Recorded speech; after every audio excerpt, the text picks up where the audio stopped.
estamos aqui hoje novamente para fazer o Evangelho no Lar e eu convido vocês que estão assistindo para aproveitar esse momento e se conectando, né, com a nossa realidade, com o nosso momento presente, e já prepare o seu ambiente, o seu espaço, convide pessoas para assistirem, para conversar com vocês. Prepare agora a sua jarrinha de água ou seu copo, pegue o seu livro e a gente vai começar a conversar juntos, ok? Lembrando que essa água ela vai ficar fluidificada e depois no final vocês podem distribuir, passar para algumas pessoas ou aquelas que estão assistindo também desfrutarem desta água que vai ficar inclusive saborizada, né? Um sabor de amor, de fé, que é o que nós vamos falar hoje, tá bom? Aproveitando também, talvez o dia a dia seja muito corrido, muito estressado e tal, então vamos aproveitar esse momento para fazer algumas respirações. Independente de como você está na sua casa ou onde você estiver, no seu lar, sentado, deitado, mas deixe o seu corpo bem confortável. À medida que você vai relaxando, você vai se soltando e vai trazendo novas percepções, novas possibilidades. Então relaxe bem profundamente algumas vezes, relaxe profundo e suavemente. Faça isso várias vezes enquanto eu estou falando. E à medida que você vai inspirando, você leva uma nova energia, um novo oxigênio, nova vida, porque respiração é vida. E quando você exala, vai liberando as toxinas. Pode ser toxinas do cansaço, do estresse e também de alguns sentimentos, aqueles sentimentos inferiores que às vezes acontecem com a gente, como raiva, mágoa, rancor. Então aproveite agora e exale todos esses sentimentos para você desfrutar desse momento e se permitir aproveitar o início da semana para continuar nesse patamar, nessa liberdade, nessa leveza, que é o que nós precisamos e nós merecemos. Então respire mais algumas vezes e vai se conectando agora com a sua presença. Aproveite e se conecte, imagine como está a sua respiração. Se ela está rápida, se ela está lenta, se ela está ofegante. E acompanhe esse ritmo que você vai percebendo o que vai melhorando, o que vai modificando, o que vai mudando dentro do seu corpo. Talvez os ombros relaxam, as costas, as pernas, só através da respiração. Então esse é um autocuidado. E é algo que nós podemos fazer todos os dias. Então aproveite já e deixe aí na sua caixinha dos recadinhos do dia, esse relaxamento para você fazer diariamente. Pode fazer de manhã quando acorda e pode fazer à noite antes de dormir, ok? Então assim nós já estamos preparados para o nosso Evangelho, lembrando que se você tiver o seu livro, você pode acompanhar, tá? Eu vou dar um tempinho até que você pegue o seu livro e você procure o que nós vamos ler agora, lá no capítulo 19, tá bom? Então, estamos juntos nesse pensamento, estamos juntos nesse amor, nessa fé, nessa coragem e nessa decisão de querer sim seguir esse caminho, que é o melhor caminho para todos nós. Então, vou ler aqui um trecho e depois eu vou conversar um pouquinho. Eu gostaria que vocês aí também, se tiver 2, 3 ou mais pessoas, aproveite para debater isso, para um perguntar para o outro, como é a sua fé? Porque o tema é esse, a fé transporta montanhas. E antes de eu ler, eu quero me permitir dizer para vocês que eu conheci a Bíblia, eu conheci o Evangelho com a minha mãe. E a minha mãe, quando a gente estava muito estressado, brigando, muitos filhos, ela dizia, senta aqui que eu vou te falar uma coisa. Antes ela pedia para a gente se desculpar, pedir perdão naquele conflito. E se resistia, ela falava, onde é que está a tua fé? Onde é que está a fé? Eu não sei. E ela explicava, no ponto de vista dela, onde é que estava guardada a fé, como ela estava dentro de nós. E ela sempre falou isso, que a fé remove montanhas. E eu, na minha ignorância, inocência também de criança, eu pensava, ai, a minha mãe, da onde isso? Que uma fé, algo que não se vê, vai remover uma montanha e vai tirar uma montanha do lugar? Essa era a minha ignorância. Os tempos passaram, eu comecei a ter meus problemas, minhas situações, as adversidades, e eu fui percebendo que quando eu lembrava da minha mãe, quando eu me reconectava com ela, vinha essa frase. E logo eu superava. Né? Então por isso que eu vou ler aqui, porque não sou eu que estou falando, e não são só as palavras da minha mãe, mas é o que está aqui, né, no capítulo 19, no livro Evangelho segundo o Espiritismo. Poder da fé. Fala sobre a fé religiosa, a condição da fé inabalável. É uma parábola da figura que secou também uma árvore, uma figueira. Né? Instruções dos Espíritos, a fé, mãe da esperança e da caridade. A fé divina é a fé humana.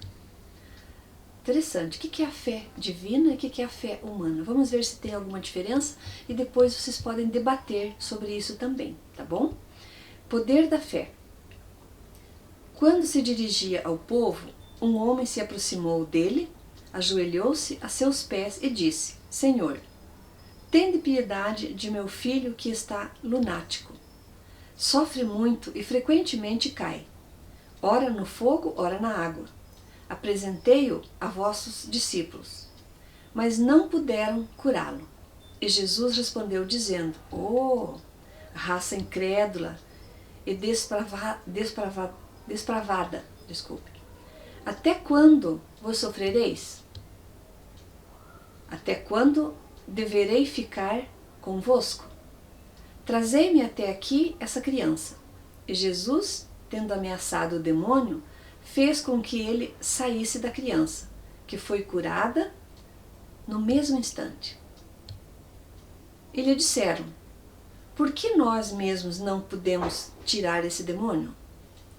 Jesus lhe respondeu: É por causa da pouca fé, a vossa pouca fé.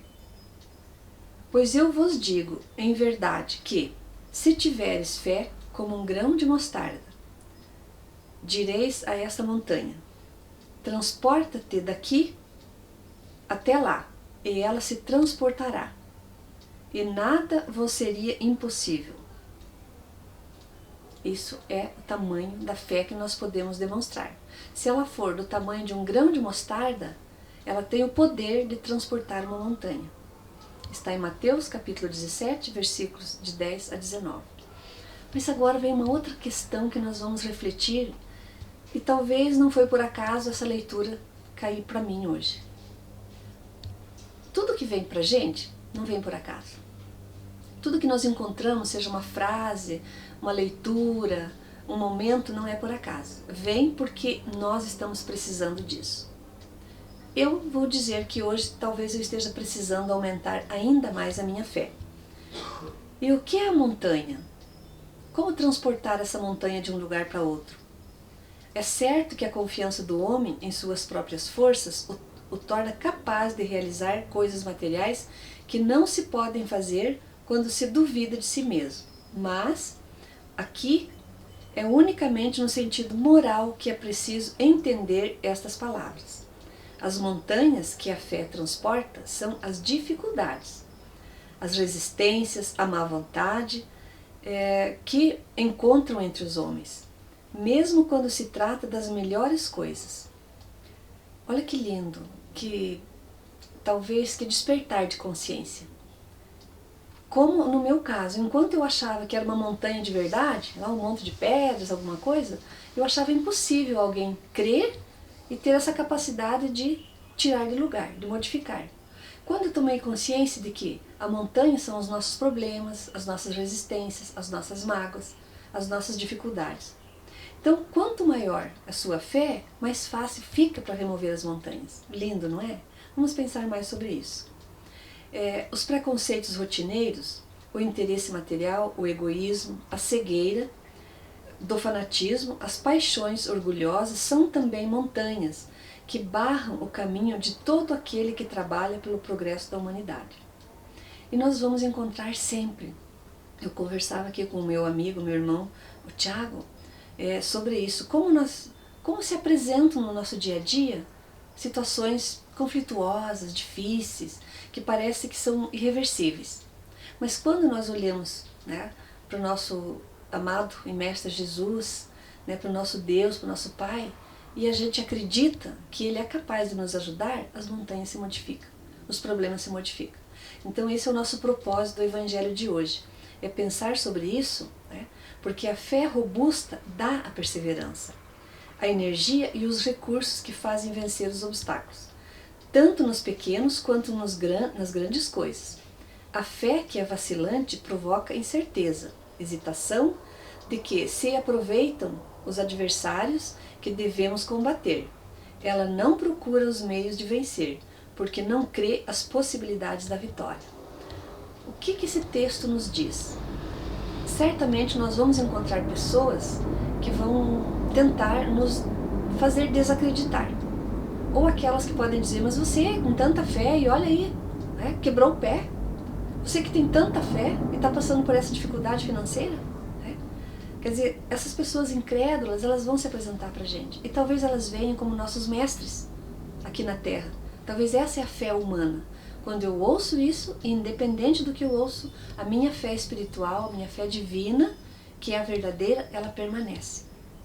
Então, queridos irmãos, pensem sobre isso, como está a sua fé divina e como está a sua fé humana. A divina é aquela que você não desconecta de Deus e do nosso Mestre Jesus. E a fé humana é aquela que você acredita nos outros. Então, se tem pessoas que estão tentando te desviar do caminho, te tirar o foco, permaneça, persevere, porque é a perseverança que vai fazer com que você chegue onde você quer chegar. E para alcançar os objetivos, para você cumprir o seu propósito, a sua missão pessoal, nós precisamos, em primeiro lugar, de fé. É acreditar que nós não estamos aqui por acaso, é acreditar nesse Pai maior e que nós somos filhos dele e o Pai nunca desampara os seus filhos. Mas daí fica a pergunta, até onde que você crê? Até onde que você enfrenta os problemas, as adversidades, os conflitos, as doenças, né? As perdas, as quedas? Até onde que você... até onde que vai a sua fé? Tá? Então nós vamos deixar aqui esse pensamento, essa reflexão, né, para que vocês possam, cada um de nós, todos nós, inclusive eu, porque não foi por acaso que eu escolhi esse texto hoje, talvez que eu mesmo estou precisando, né, reforçar a minha fé. Então nós pedimos agora para vocês que mantenham-se nesse silêncio, né, nessa conexão com essa divindade, permaneçam aguardando o passe. Lembrem que serão alguns minutinhos e vale a pena talvez fechar os seus olhos e aguardar essa energia que vai chegar até vocês, estendendo para os lares de cada um, e depois compartilhem essa água maravilhosa que vai deixar com certeza cada um mais leve, mais suave, e o que a gente espera e deseja é que aumente a fé de vocês também, assim como aumentou a minha agora. Então, gratidão a todos e até a próxima segunda-feira. Que assim seja.